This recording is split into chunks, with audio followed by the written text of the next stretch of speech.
In the summer of 1943, the war was eating the world alive.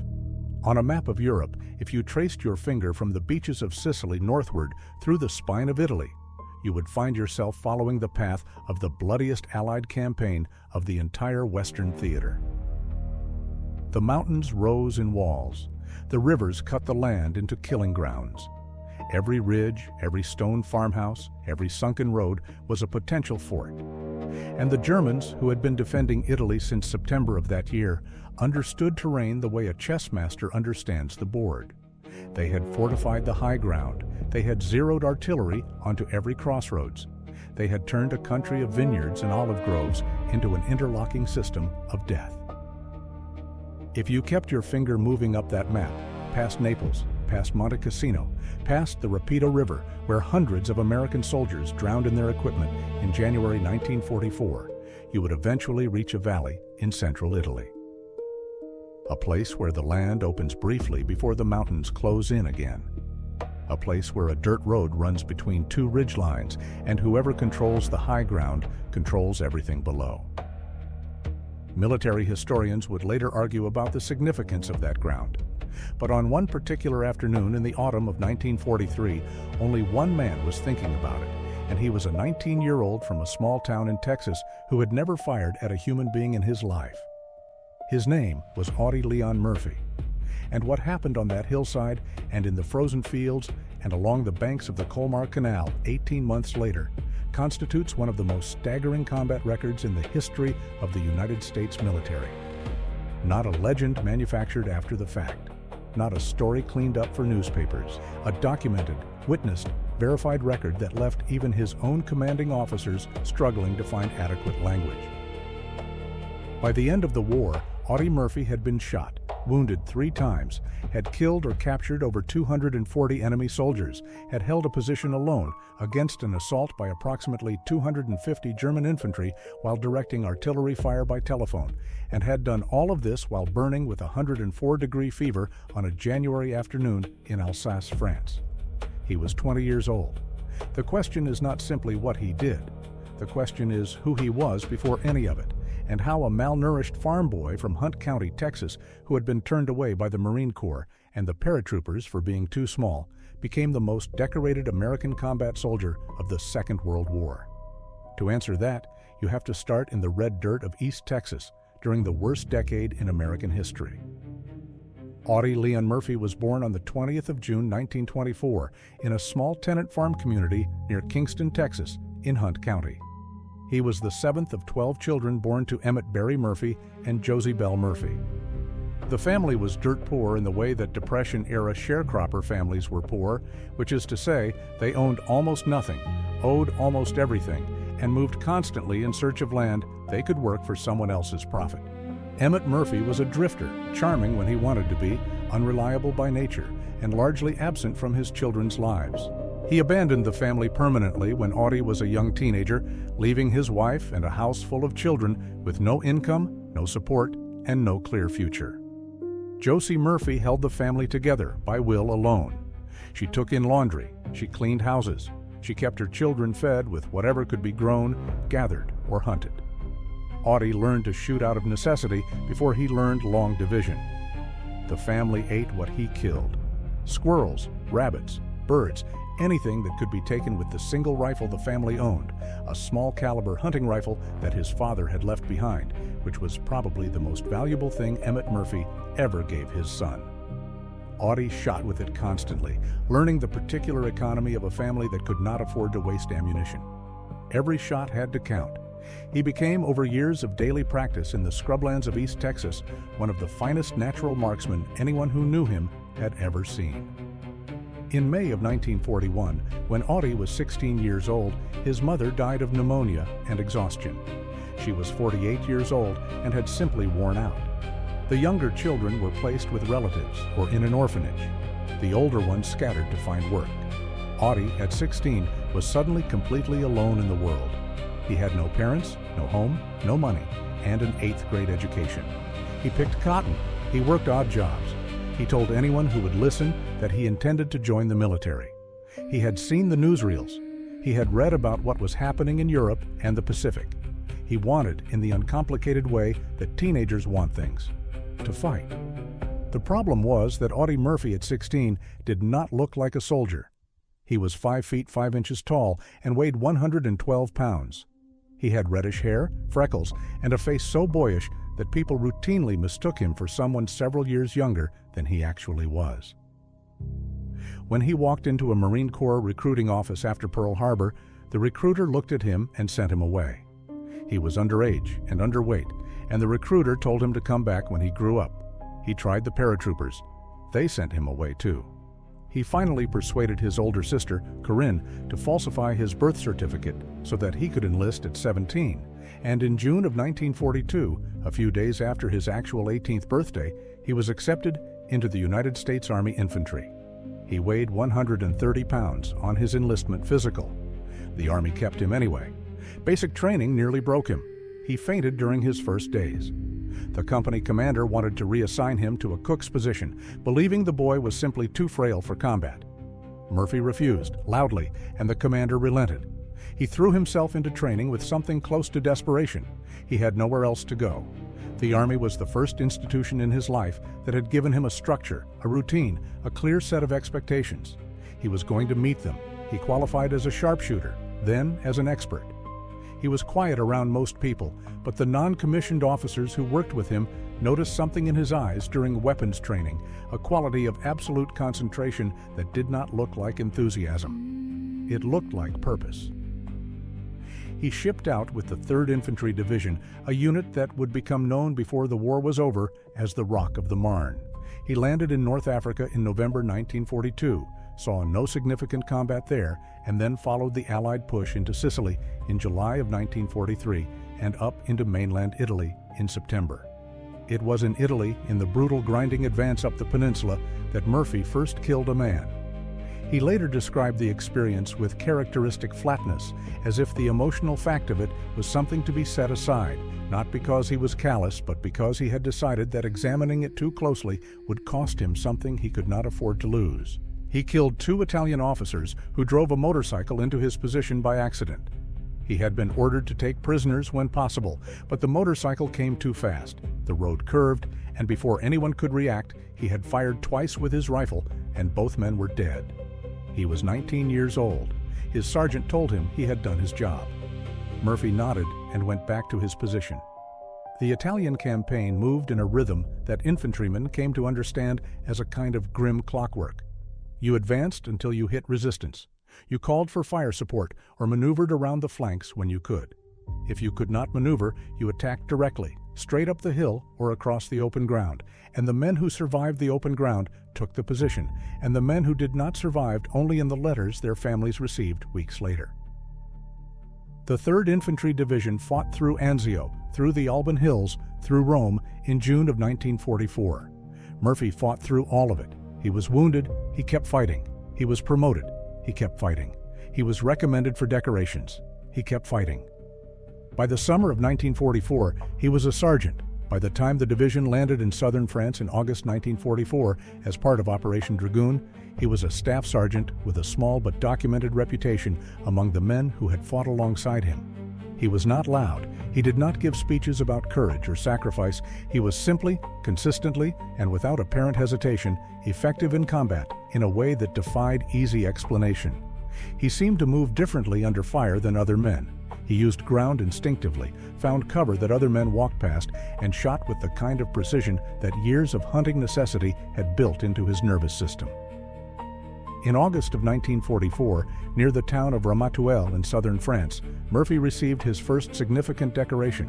His company had come under fire from a pair of machine gun positions on a hillside. The attack stalled. Murphy moved alone to a flanking position, eliminated one gun crew with rifle fire, then picked up a light machine gun from a dead German soldier and used it to suppress the second position while his own company moved up. The action was cited for its combination of initiative, accuracy, and complete disregard for the fact that he was doing it by himself against positions designed for suppression by platoon-level force. He received the Distinguished Service Cross for it. He put the medal in his pocket and went back to the advance. The fall and early winter of 1944 took the 3rd Division through the Vosges Mountains and into Alsace, the contested region on the Franco-German border that had changed hands 4 times since 1870 and bore the cultural and physical marks of every war that had passed through it. The towns had German names and French signs. The people spoke a dialect that belonged to neither country completely. The ground was frozen, the forests were dense, and the Germans who were holding the line in Alsace in late 1944 and early 1945 were not the exhausted, half-equipped troops of the retreating army. They were Waffen-SS units, Panzer Grenadiers, and regular Wehrmacht soldiers defending terrain that they understood represented, quite literally, the border of Germany itself. The 3rd Division was assigned to hold and advance along a section of line near the town of Holzwihr, in the Alsatian plain south of Strasbourg. The terrain there is flat, agricultural, the kind of open ground that offers almost no natural cover. In January of 1945, the German army launched Operation Northwind, a major counter-offensive in Alsace intended to take pressure off the Ardennes offensive further north. It hit the American lines hard. The 3rd Division, already thinned by months of continuous combat, was pushed back at several points. Companies that had started the campaign with 180 men were fighting at half strength or less. Murphy's company, Company B of the 15th Infantry Regiment, was no exception. By the middle of January 1945, they were dug in at the edge of a forest near Holzwihr, watching an open field that offered no concealment, knowing the Germans were on the other side of it. On the 25th of January 1945, the temperature was near freezing. There was snow on the ground and a low gray sky. Audie Murphy had a fever. A medical officer who examined him later estimated it was close to 104 degrees. He had been told more than once to report to the rear for treatment. He refused. He went back to his platoon. That morning, a tank destroyer, which is essentially a tank with a larger gun and lighter armor, had been brought up to support his position. It was called a Tank Destroyer M10, and it sat at the edge of the tree line, its crew inside. Around 2 in the afternoon, Murphy saw movement in the field in front of him. What came out of that field was not a patrol. It was not a probing action. It was a full infantry assault, supported by 2 tanks, involving approximately 250 German soldiers from the 2nd SS Panzer Division. They came in a line, moving fast across the open ground. The German tanks, Mark IIIs, rolled forward ahead of the infantry, their main guns looking for targets. Murphy's position was a platoon in a tree line, badly under strength, facing a force that outnumbered them by a ratio that should not have allowed anyone on the American side to still be alive an hour later. The M10 tank destroyer's crew, seeing the tanks advancing and recognizing the impossibility of the odds, ordered their vehicle back into the woods. One of the crew either lost his footing or was thrown as the vehicle reversed through the undergrowth. The tank destroyer caught fire. The crew abandoned it. Within moments, the burning M10 was sitting at the edge of the forest, its main gun still pointed toward the field, its radio telephone still functioning, its onboard .50 caliber machine gun still loaded and operational. Murphy ordered his men back into the woods. He told them to fall back and set up a new defensive line further in the trees. Then he did something that his own men, watching from the tree line, would spend the rest of their lives trying to describe adequately. He climbed onto the burning tank destroyer. He was alone, atop a vehicle that was on fire, sitting on top of ammunition that could cook off at any moment, in full view of 250 German soldiers advancing across an open field. He picked up the telephone and called the artillery coordination officer. He gave his own position. He began calling in fire. And then he turned to the .50 caliber machine gun, which was not designed for the kind of work he was about to ask of it, and he opened fire on the advancing German infantry. The .50 caliber machine gun fires a round that is larger than most people's index finger. At 200 yards, which is roughly the distance the German infantry had closed to, it is catastrophically effective against unarmored targets. Murphy worked the gun back and forth across the field. When his field of fire was blocked, he adjusted. When German soldiers tried to flank his position by working through the ditches on either side of the road, he called corrections to the artillery officer and then swung the gun to cover the new threat. The German soldiers took cover. They advanced again.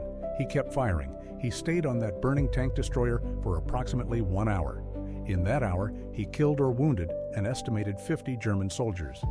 He called in artillery strikes that halted the armored advance. He maintained the .50 caliber fire continuously, denying the German infantry the ability to close with the American position in the woods. The two Mark IV tanks maneuvered, searching for an angle on him, but the terrain near the road limited their movement, and every time they repositioned, Murphy called the adjustment to the artillery officer, and the strikes walked toward them. The German assault eventually broke. The infantry pulled back. The tanks withdrew. The field was cleared. Murphy climbed down from the tank destroyer, which was still burning, and walked back into the woods to rejoin what remained of his platoon. His uniform had been singed. He had been grazed by a fragment somewhere on one leg, a wound he did not report. When his company commander reached the position shortly afterward and asked Murphy whether he was all right, Murphy's reply, as recorded by multiple witnesses, was characteristically simple. He said he was ready to lead a counterattack. He did.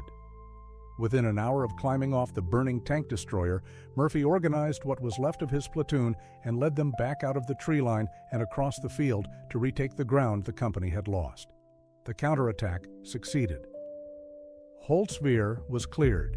His company commander, Captain Walter Curry, wrote in his after-action report that Murphy's actions that afternoon were, in his direct words, the most outstanding performance by any soldier he had ever observed in combat.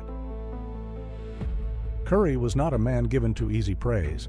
He had been in the Army since 1940 and had seen combat in North Africa and Italy and France. His report was forwarded up the chain of command, and the process began that would result in the Medal of Honor. The citation, when it was finalized, described the action in formal military language that managed somehow to make something almost supernatural sound like a duty roster. It noted the destroyed or damaged enemy equipment, the estimated enemy casualties, the restored Allied position. What it could not fully capture was the physical context of a 19-year-old farm boy from Texas, sick with fever, alone on a burning vehicle, holding off a company-sized assault with a telephone and a machine gun for an hour. Audie Murphy was awarded the Medal of Honor on the 2nd of June, 1945, by Lieutenant General Alexander Patch in Salzburg, Austria. He was also awarded, in the course of the war, the Distinguished Service Cross, 2 Silver Stars, 2 Bronze Stars, 3 Purple Hearts, the Legion of Merit, and decorations from France and Belgium. He had earned, by the end of it, every decoration the United States Army was authorized to give, plus several it was not. His total decoration count stood at 33 American and foreign awards, making him the most decorated American combat soldier of the Second World War by a significant margin. He was 20 years old. The war in Europe ended in May 1945. The war in the Pacific ended in September. Murphy came home. He came home to a country that wanted its heroes, and he was the most convenient hero America had produced, young and handsome and freckled, with a story so improbable that the newspapers reported it in the tones of mythology. Life magazine put him on their cover. His photographs circulated everywhere. He gave interviews. He attended parades. He shook an uncountable number of hands. And he was not all right. What Audie Murphy came home with, in addition to his medals and his photographs and his growing celebrity, was something that no one in 1945 had a precise name for. The clinical vocabulary that would eventually describe it, post-traumatic stress disorder, did not exist in common usage. What existed instead was a collection of euphemisms: battle fatigue, shell shock, war nerves, the 1,000-yard stare. Murphy had nightmares every night. He slept with a pistol under his pillow. He would wake screaming from dreams in which the faces of dead men, German soldiers he had killed, American soldiers he had watched die, came back with terrible clarity. He could not be in crowds without becoming rigid with watchfulness. He startled at sudden noises in a way he could not control and could not explain to people who had not been where he had been. He went to Hollywood because James Cagney had seen his face on the cover of Life and invited him. He acted in westerns and war films with the same economical self-containment that had characterized everything he did. He was not a natural actor in the conventional sense, but he had a quality of stillness and watchfulness on camera that directors found useful, and audiences, who could not always articulate why, found compelling. He made 44 films over the course of his career. He played himself in the 1955 film adaptation of his autobiography, which was titled To Hell and Back, and the film became one of the highest-grossing pictures in Universal Studios history at that point, a record it held for many years. But the nightmares did not stop. The insomnia grew worse. He became dependent on sleeping pills, then struggled to stop taking them, checking himself into a hotel room alone for a week to get through the withdrawal. He lost money in bad investments. He had 2 marriages, the first ending in divorce. He gambled. He got into fights. He was arrested at one point for attacking a dog trainer who he believed had mistreated animals, a charge that revealed both his volatility and a characteristic protectiveness toward the defenseless that had been present in him since childhood.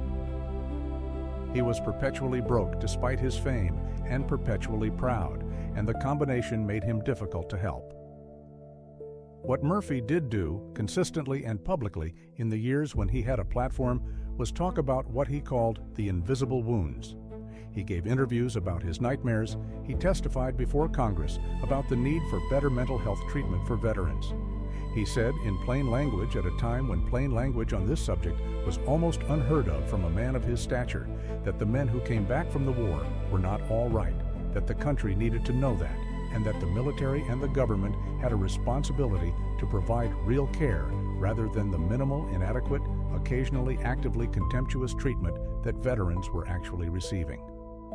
He was doing this in the early 1970s, decades before the cultural conversation about veteran mental health became normalized.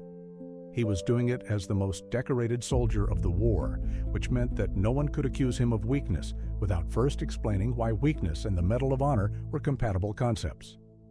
He wrote poetry. This is a fact that surprises people, even now, and it surprised people more in the 1950s and 1960s, when the image of a combat hero was not supposed to include writing verse. Murphy wrote it seriously, with the same focus he brought to everything. He was trying to work something out, on paper, that he could not work out anywhere else. On the 28th of May, 1971, Audie Murphy was a passenger on a private business flight from Atlanta, Georgia, to Martinsville, Virginia. The plane was a twin-engine Aero Commander. The weather along the route was poor. The aircraft entered clouds over the Blue Ridge Mountains in Virginia and did not come out. It struck Brush Mountain near Catawba, Virginia, and all 6 people aboard were killed. Murphy was 46 years old. He was buried with full military honors at Arlington National Cemetery on the 30th of May, 1971, Memorial Day weekend. The simplicity of his headstone was, by his request, identical to those of the men buried around him. No special marker, no elaborate inscription, just his name, his rank, his dates, and the designation of his awards. The grave has been, since that day, one of the most visited at Arlington, second only to the tomb of the unknown soldier. People leave flowers, coins, notes, small American flags. Many of them are veterans who never knew him. They come anyway. The story of Audie Murphy could be told as a straightforward war story, and often is. The numbers are impressive enough to stand alone. 1 soldier, 1 burning tank destroyer. 1 hour, 250 German soldiers. Approximately 50 killed or wounded. A company-level assault halted by 1 feverish kid with a telephone and a machine gun. The facts are extraordinary enough that no embellishment is needed or possible because they are already fully documented and verified and beyond dispute. But the story underneath that story is about something that the medals cannot represent, which is the cost of what a human being absorbs when they are placed repeatedly in situations designed for mass killing. Murphy was not a killer by nature. He was a hunter by necessity, a boy who had learned to shoot straight because the family ate what he killed, and who brought that skill and that economy and that absolute absence of wasted motion into a war that gave it a use he had never anticipated. He was not immune to what he did and what he saw. Nobody is. The nightmares were the proof of that, and the fact that he talked about them publicly at real personal and professional cost in a cultural moment when male veterans were expected to simply get on with it matters as much as anything he did in combat. The rifle his father left behind was a hunting rifle, a small caliber tool for a small game meant for a boy in the scrublands of East Texas who needed to bring something home for dinner. Murphy carried the skills it taught him across North Africa and Sicily and Italy, and France and Alsace, and into a burning tank destroyer on a frozen January afternoon, and used them in ways that no hunting trip ever anticipated. He never lost the economy. He never lost the precision. He never lost the instinct to look at a piece of ground and understand instantly how it would favor or punish whoever stood on it. He was 20 years old when the war ended. He had the medals and the nightmares and the poetry and 44 films ahead of him, and a headstone at Arlington that people still visit 50 years after he was put beneath it. And somewhere in the documentation of the 3rd Infantry Division's advance through Alsace in January 1945, in the after-action reports and the artillery logs and the sworn statements of the men who were in the tree line watching him, there is a record of approximately 1 hour that changed the mathematical outcome of a German assault on a frozen field near a town called Holzwehr. 1 man, 1 burning vehicle, 1 hour. The rest of it was already built into him in the red dirt of Hunt County, Texas, with a rifle and a family that needed him to shoot straight. He did not miss. If this kind of deep dive history documentary is what you come here for, hit subscribe right now. We cover stories like this every week, and the next one is already in production. Click the video on screen if you want to stay in this world a little longer.